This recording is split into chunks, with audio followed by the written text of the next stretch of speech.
Pag-usapan po natin yung mga early warning signs ng pagkakaroon ng heart attack or atake sa puso bago pa to mangyari. Okay, so bilang internist, bilang cardiologist, yan po linya ko. Matagal namin pinag-aralan to. So ito yung sample ng puso. Kadalasan kasi, ang warning signs pag atake talaga, nagbabara itong mga coronary arteries. Yan, itong kulay pula. Okay? Nagbabara yan. Pwede natin makita ang loob nito. Kunwari, hiniwa natin to. Okay? Pag hiniwa natin yung coronary arteries, makikita nyo sa loob, ganito ang itsura. Yan. Tignan mo ang pangalan niya, death of an artery. Normally, pag bata pa tayo, ganito dapat itsura ng artery natin. Malinis, hanggang dadaloy ng dugo. Okay? Pag mahilig kayo kumain ng taba, mamantika, yan, o tumatanda, nagkakabara na konti. Pag malakas manigarilyo, diabetic, nako, ito, konti na lang ang butas, oh. Oo, pero pwedeng walang sintomas pa to, may dugo pa pumapasok eh. Pero maliit na lang ang butas. Pag pinagod mo to, medyo baka hingalin na. At pag tuloy-tuloy yung sigarilyo, diabetes, 'di ba?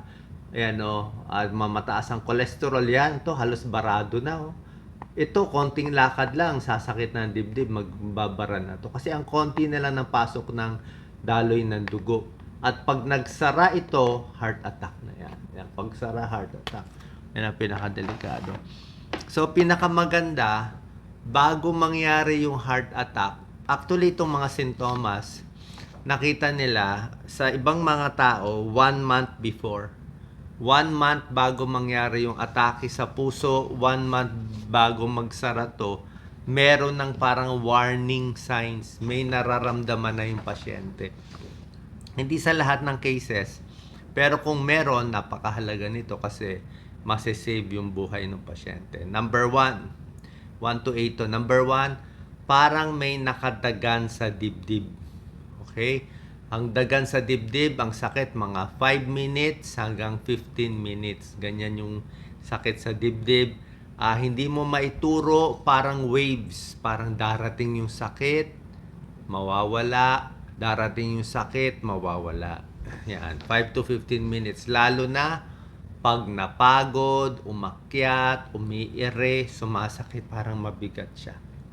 Number 2, pwede rin magkaroon ng sakit sa ibang lugar ng katawan. Minsan, hindi lang dibdib Okay? Hindi lang dito sa may minsan di talaga sa kaliwa, minsan sa gitna ng sikmura, minsan sa kaliwang kamay, minsan nasa panga, actually hanggang ipin dito sa baba, jaw pain. May pasyente pumunta sa dentista, masakit daw yung ipin niya, heart attack pala. So, pwedeng dito, hanggang dito, parang sinasakal, dito, hanggang likod, pwede rin yun sa puso. Number 3, nahihilo. May hilo-hilo. Ang hilo, pwedeng dehydrated ka, hindi ka nakakain, tumayo ka, nahilo ka, o baka may problema sa tenga, hilo. Pero minsan, pag naglolo ko na yung puso, humihina na yung blood pressure. So, pag mahina na ang pumping ng puso, pag bomba nitong puso, pag humihina to, pwedeng mahilo. Number 4, parang pagod. Okay, pagod. Itong sign na tong pagod, madalas ito sa babae. Iba ang heart attack symptom sa babae, iba heart attack symptom sa lalaki. Pag babae, mas common bukod sa chest pain, mas common ang pagod. Okay, pwedeng pagod, marami kang ginawa, or pwedeng pagod na heart attack pala, sabihin mahina na yung puso. Number 5, stomach problem. Nasusuka, hindi matunawan, indigestion. Maraming ganito, parang impatcho lang. Pero bakit laging na-impatcho? Di pa-ECG tayo para sigurado. Baka may heart problem, hindi pala siya impatcho. Kala mo lang heartburn. Kasi yung sakit ng sikmura, pataas, dyan nagkakamali. May iba akala sakit sa puso, mali pala, GERD pala, or ulcer. Yung iba naman, akala ulcer, heart attack pala. So, kailangan binabantayan itong mga sakit sa tiyan. Number 6, biglang pinapawisan. Pinapawisan ng malagkit. Hindi ordinary pawis, malagkit siya talaga. So, pag ganito, ibig sabihin, umaandar yung fight and flight mechanism ng katawan natin. Yung nervous system natin, parang na ano siya, may adrenaline eh. So parang alam ng katawan, ay nako, nagbabara na yung puso, aatakihin na. So pinapawisan na, talagang nahihirapan na siya. Number 7, bukod sa pagpapawis, syempre pag aatakihin sa puso, magloloko na ang tibok. Mabilis na ang tibok, nagpatalon-talon na ang tibok, sobrang bilis, nahihilo-hilo na. And number 8, early warning sign, may hingal. Makita mo, medyo may hingal na siya. Okay? So, ito naman, hindi naman talagang 100% sa puso to, pero mas malaki chance sa puso to kung kayo ay medyo may edad na, above 50 years old, okay, medyo overweight, lalo na kung lalaki, kung kayo may diabetes, may mataas cholesterol, o may lahi kayo sa pamilya, let's say magulang nyo na maaga na heart attack, pwede rin. So itong mga 8 early warning signs, even 1 month before atakihin sa puso, dapat alam na natin. Papakita ko lang ulit tong model. Kasi pag dito sa dulo, sarado na stage yan eh. Ito yung pangbata o pang 20 years old. Ito tumatanda, naninigarilyo. So palala to ng palala. Pag nandito na, atake na sa puso. Pag nandito tayo, gusto natin habulin. Okay, bago siya totally mag-close, ito halos wala na pumapasok na dugo. Bago totally mag-close, may symptoms na yan eh. Kasi pag pinagod mo yung puso, kukulangin na yung daloy ng dugo, medyo hihingalin na, mahihilo na, mag-iba na yung pakiramdam. So yan po yung early warning signs ng heart attack bago to mangyari. Ngayon naman, ang ituturo natin, ano naman yung mga dahilan ng chest pain, di ba? Yung sinabi ko sa inyo, masakit ang dibdib, isa lang naman yung heart attack eh. Hindi naman lagi heart attack eh, di ba? Tulad na sinabi ko sa inyo, pwedeng sikmura, pwede ibang parts. So, pakita natin na ito model ng tao. Okay? So, maraming parts sa dibdib. Pag mabigat ang dibdib, hindi lang naman puso yan. Marami pang iba. Ito, hindi lang naman puso to.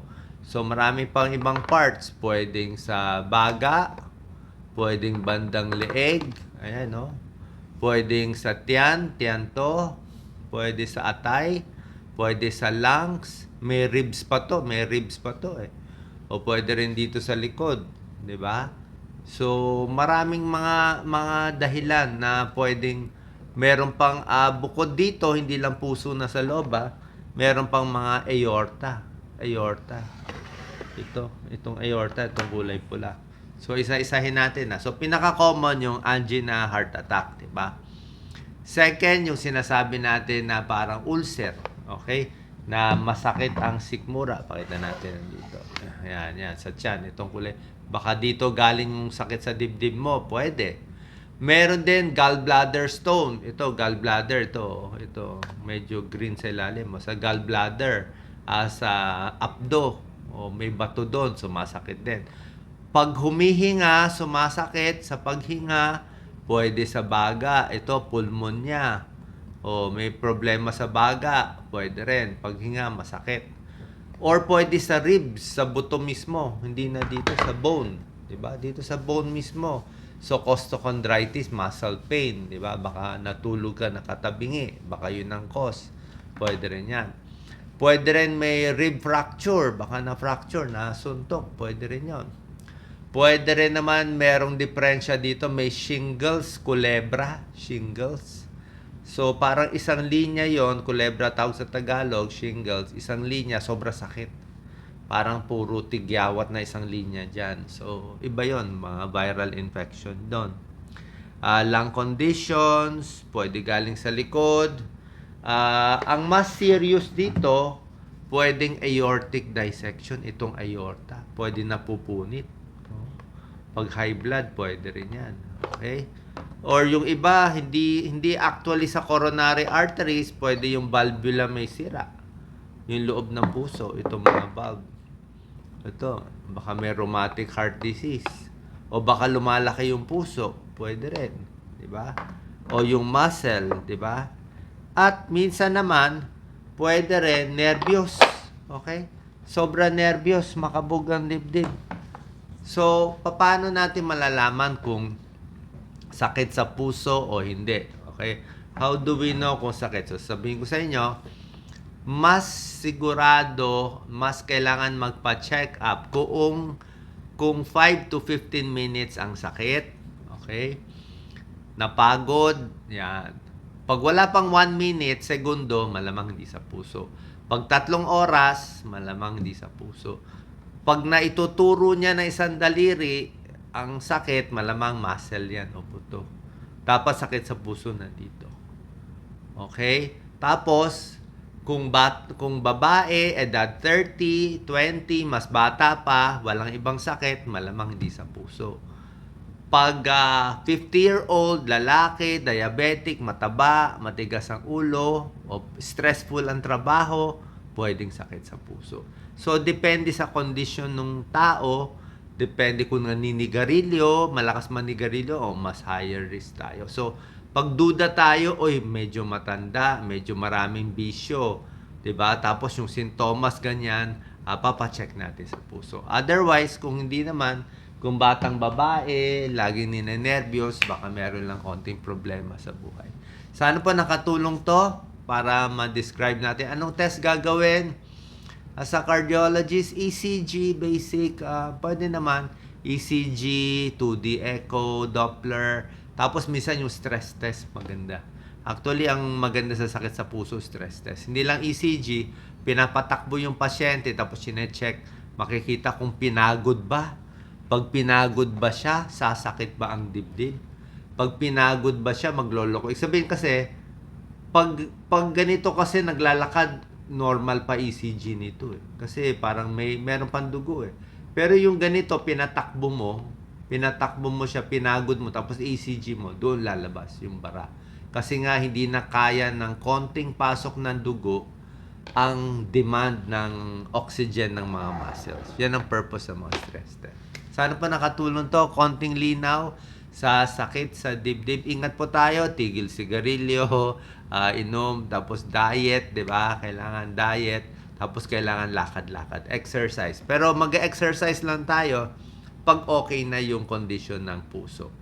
Tapos yung blood pressure dapat normal. Yung blood sugar dapat din normal. Sana po nakatulong tong video. God bless po.